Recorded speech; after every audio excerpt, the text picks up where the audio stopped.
حامدا ومصليا أما بعد فأعوذ بالله من الشيطان الرجيم بسم الله الرحمن الرحيم أولئك حزب الله ألا إن حزب الله هم المفلحون صدق الله العظيم منصب حکمیت پر جلوہ افروز حکم صاحبان اور رفقائے بزم، آج کی اس باوقار اور مبارک محفل میں بندے ناچیز کا صحابہ کرام کے عشق رسول تہامی کی داستانیں پرکشش پیش کرنے کا ارادہ ہے۔ اللہ مجھے اخلاص کے ساتھ معافی ضمیر کو ادا کرنے کی توفیق مرحمت فرمائے۔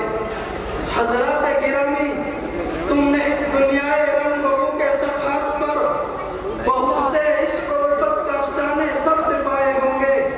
دلوں کی جاذبیت اور سینوں کے کھچاؤ کے البیلے ترانے سنے ہوں گے، قیس کی صحرا نوردی، فرہادی کی کوکنی اور قید خانہ مصر کے نامہ سے آگاہی پائی ہوگی، اور بہت سے اجڑے ہوئے دلوں کا حال سنا اور پڑھا ہوگا۔ لیکن آج اس عشق کی داستان پیش کرنا چاہتا ہوں جو اپنے عشق میں 100% کامیاب ہو چکا، جن کے عشق کی کامیابی کا اعلان خود خداوند قدوس اپنی کتاب جاویدانی میں محفوظ کر چکا، جن کے عشق کی کامیابی کا اعلان کہیں اولئک هم الراشدون کہہ کر بیان فرمایا، کہیں اولئک هم المفلحون کہہ کر بیان فرمایا، کہیں اولئک هم الصادقون کہہ کر بیان فرمایا، کہیں رضی اللہ عنہم کی سوغات عطا کر کے فرمایا، کہیں ان کے عشق کی داستان کو اس طرح تقویت پہنچائی کہ اور لوگوں کان کھول کر سن لو، مشرق والو تم بھی سن لو، مغرب والو تم بھی سن لو، شمال والو متوجہ ہو جاؤ، فقیر ہو کے شہنشاہ، مالدار ہو کے غریب، غلام ہو کے آقا،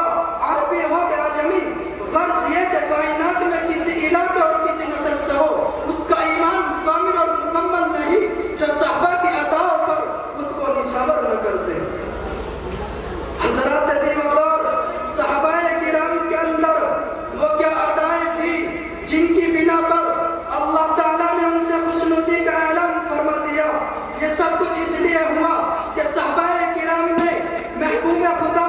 صلی اللہ علیہ وسلم کے لائے ہوئے دین کی خاطر اپنی جان اور اپنے مالوں کو وقف کر دیا، رحمت للعالمین کی اتباع کے لیے اپنے خاندان اور اپنے رشتہ داروں سے دشمنی خرید لی تھی، جو آپ کی رضا کی خاطر جگر بخون پیش کرنے کو ایک معمولی سی چیز سمجھتے تھے، اور ان کی ایک پکار رہتی تھی کہ نکل جائے دم تیرے قدموں کے نیچے، یہی دل کی حسرت، یہی آرزو ہے۔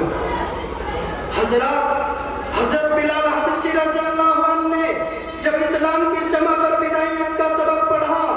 اور حلقہ بگوش اسلام ہو گئے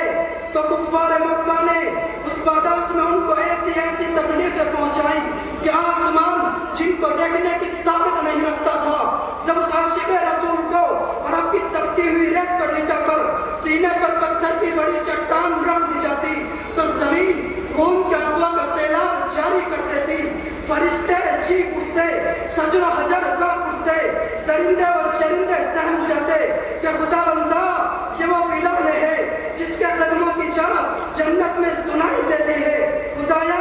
تیرے محبوب کا عاشق جانور اور ظالموں نے اپنے ظلم کا رکن بنا لیا، خدا کی قسم تمام آسمان و زمین کانپ جاتے، ہر چیز پر سکتہ داری ہو جاتا، مگر واہ عشق احمدی کے مرکز بلال، تیری زبان سے عشق احمد کے ترانے گونج کر سارے عالم کو مست کر دیتے ہیں، اور دنیا فانی پہ پیغام ملتا ہے کہ بلال ٹکڑے ٹکڑے تو ہو سکتا ہے، بلال کے جسم کو پرندے نوچ نوچ کر تو کھا سکتے ہیں، بلال آگ پر تو پک سکتا ہے، مگر بلال کے سینے سے عشق محمد کی آگ کوئی بجھانے والا پیدا نہیں ہو سکتا۔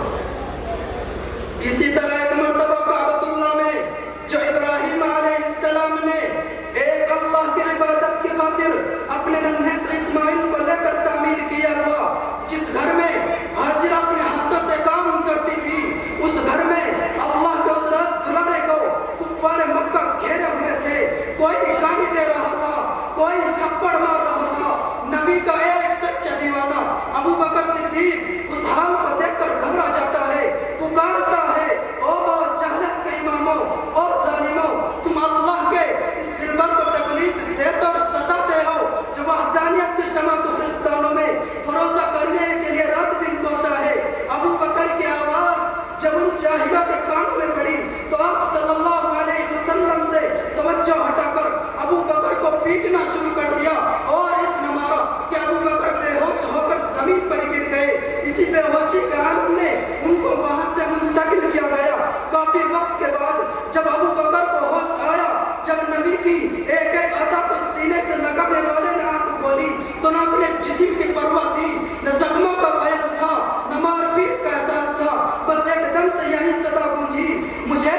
اس چہرے اقدس کی زیارت کرا دو جس کے دیدار کے بعد دنیا کی کوئی مصیبت نہیں۔ میں اس رحمت بھری نظروں کو دیکھنا چاہتا ہوں جس کی سیاہی اور سفیدی پر میری زندگی قربان ہے۔